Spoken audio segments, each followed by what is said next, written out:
लद्दाख के एक कदावर नेता सोनम वांगचुक के ऊपर भारतीय जनता पार्टी ने पब्लिक सेफ्टी एक्ट लगा करके उसे राजस्थान की जेल में भेज दिया है। और सबसे बड़ी अफसोस की बात यह है कि जो वायलेंस लद्दाख में हुआ वो नहीं होना चाहिए था। लद्दाख के लोग शरीफ हैं, ईमानदार हैं, मेहनती हैं, देशभक्त हैं, नेशनलिस्टिक हैं, अपनी सरहदों की चाइना से और पाकिस्तान से हिफाजत करते हैं, देश के लिए, हिंदुस्तान के लिए अपनी जान तक देने वाले लोग हैं। उन लोगों की आपने 4 नौजवानों की शहादत ले ली, 100 से ज्यादा लोगों को क्रिटिकली जख्मी करके उनके ऊपर लाठी चार्ज और गोलियां चला करके उनकी नेशनैलिटी के ऊपर सवाल खड़ा कर दिया। सिर्फ भारतीय जनता पार्टी ने ही नहीं, आज 1,25,000 लोग जो ईमानदार नेशनलिस्टिक राष्ट्रवादी लोग हैं, उनके ऊपर एक सवालिया फिक्रा आपने लगा दिया, उनको एंटी नेशनल करार दे दिया। और उसके सोनम वांगचुक के ऊपर आपने एनएसए लगा करके उसे एंटी नेशनल करार दे दिया। इसकी कड़े अल्फाज में पूरे देश में ही नहीं, पूरी दुनिया में इसकी मुखालफत और कड़े अल्फाज में निंदा हो रही है। एक बात आपसे कह रहे हैं। और आज लद्दाख एपेक्स बॉडी की और केडीए की, लद्दाख के नेताओं की प्रेस कॉन्फ्रेंस हो रही है और सुनने में यह आ रहा है कि उनकी बातचीत मरकज की सरकार से हो रही है। और मुझे उन नेताओं से यह कहना है कि मरकज की सरकार से बातचीत करने से पहले लद्दाख के तमाम ऑर्गेनाइजेशंस को पहले रिगजन वांगचुक, सोनम वांगचुक की रिहाई की मांग उठानी चाहिए। और उसकी मांग क्या थी कि रियासत का दर्जा वापस किया जाए, हमारा आर्टिकल 370 वापस किया जाए, 35A वापस किया जाए, हमारी जमीन, हमारी नौकरियों की हिफाजत की जाए। और 5 अगस्त 2019 का फैसला लद्दाख के लोगों को मंजूर नहीं है। और मिशन स्टेट को डे 1 से 5 अगस्त 2019 के बाद ये जंग लड़ रहा था और हमारी ये मांग थी, मंशूर था कि हम जम्मू कश्मीर, लद्दाख, पीओके, गिलगित, बल्टिस्तान को आजाद करा के जम्मू कश्मीर रियासत का एक तो हिस्सा बनाएंगे। दूसरा, अपना स्पेशल स्टेटस आर्टिकल 370 जो डोगरा महाराजा हमको दे करके गए हैं, स्टेट सब्जेक्ट सिस्टम, हमारी जमीनों की हिफाजत, नौकरियों की हिफाजत हम खुद चाहते हैं। और आज भी लद्दाख वो 370 जम्मू कश्मीर के साथ मिलना चाहता है, हम उनका पूरा पूरा समर्थन करेंगे।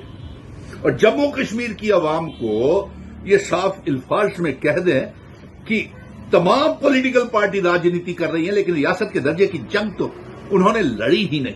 90 के 90 एमएलए ने लड़ी ही नहीं। वो तो अगर ये साफ हो, जाहिर हो गया पार्लियामेंट के चुनावों में भी और असेंबली के चुनावों में भी कि अवाम जो है वो 5 अगस्त 2019 के फैसलों को नामंजूर करती है, article 370, 35A, special status, state subject system को वापस चाहती है। लेकिन जितनी पॉलिटिकल पार्टीज के 90 एमएलए हैं, इसको पहले तो डिसॉल्व किया जाए, इसकी जरूरत नहीं है। क्योंकि ये नेता लोग जो हैं, ये लोगों के, अवाम के कंधों के ऊपर बंदूक रख के रियासत लेना चाहते हैं। खुद आपने कौन सी कुर्बानियां दी हैं, ये तो पूछिए इनसे। आपको सबक सीखना चाहिए लद्दाख से, लद्दाख के लोगों। और सबसे पहले तो मैं ये भी कहूंगा कि लद्दाख के नेताओं को तब तक बातचीत का दौर नहीं शुरू किया जाना चाहिए जब तक कि सोनम वांगचुक को रिहा नहीं किया जाता और उसके ऊपर से नेशनल सिक्योरिटी एक्ट को हटाया नहीं जाता। आपने सब देख लिया हमने कि जो भी आवाज उठाता है उसके ऊपर या तो पीएसए या एनएसए लगा दिया जाता है। लेकिन मैं लद्दाख के लोगों से ये कहूंगा कि पीसफुल तरीके से आप अपना संघर्ष जारी रखें, गांधीयन तरीके से, जिस तरीके से हम जम्मू के लोग हिंदुस्तानी हैं, भारतीय हैं। हम जम्मू कश्मीर, लद्दाख, पीओके, गिलगित बल्टिस्तान को जम्मू कश्मीर रियासत का हिस्सा बनाना चाहते हैं। और ये होगा, ये रियासत वापस आएगी। लेकिन एक सवालिया फिक्रा, निशान आपने 1,25,000 जो लद्दाख की आबादी है, उनको पूरे देश के सामने आपने राष्ट्र विरोधी करार दे दिया और उनकी मीडिया ट्रायल शुरू कर दी। हकीकत कोई नहीं बता रहा है कि लद्दाख के लोग क्या चाहते हैं। नेशनल मीडिया कोई नहीं बता रहा है, सच बोलने के लिए कोई तैयार ही नहीं है। उल्टा हम पे इल्जाम लगाया जाता है, वहां के लेफ्टिनेंट गवर्नर साहब ने इल्जाम लगा दिया कि डोडा के लोग हैं। अरे आप भी तो जम्मू कश्मीर के हैं साहब, अपने ही लोगों को आप गलत ठहरा रहे हैं। डोडा के लोग हैं, नेपाल से आ गए। अगर वो घुसपैठ कर भी दी उन्होंने, तो वहां की सरकार क्या कर रही थी?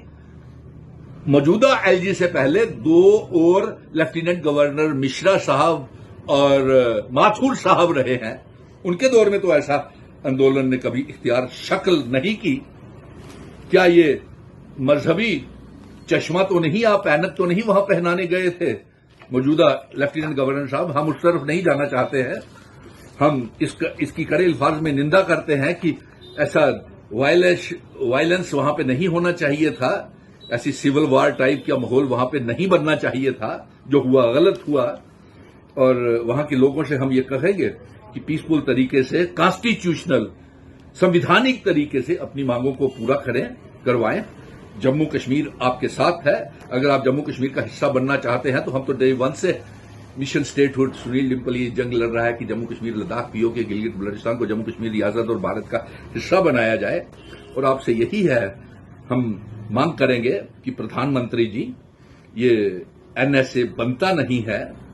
आप ही की भारतीय जनता पार्टी ने कई बार उसको इनामों के साथ नवाजा है। कल तक तो सोनम वांगचुक राष्ट्रवादी थे, जब तक आपके साथ थे सब ठीक था। आज अचानक रातों रात कैसे वो राष्ट्र विरोधी हो गए और भारत विरोधी हो गए, ये समझ में नहीं आ रहा। और लद्दाख के लोग चाहते क्या थे? सिर्फ रियासत का ही तो दर्जा चाहते थे। और जितनी भी तमाम पॉलिटिकल पार्टीज जो हैं, अलायंस की सरकार भी जो है, ये साफ संदेश मरकज ने आपको दे दिया है एनएसए लगा करके कि आपका भी यही हश्र करेंगे अगर आप ऐसा करेंगे तो। अगर आप